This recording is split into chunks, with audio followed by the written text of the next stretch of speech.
Now I'm going to show you how to shape the bagels. Actually, there are two ways to shape the bagels. This dough is going to be enough for about between 6 to 8 bagels.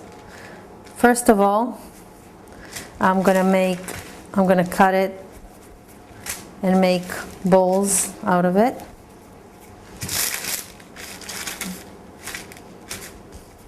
They should be the same size, about the same size, because different sizes take different time to bake and to boil. So they should be about the same size.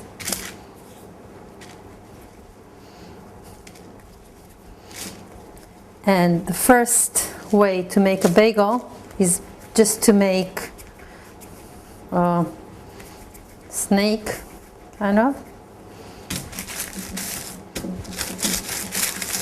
And then take the snake and pinch the two sides together. A second way to make a bagel is to make a bowl, to put your thumb through, and then you just basically opening it like that. Whatever is more comfortable for you, doesn't matter. It's the same way of making a bagel.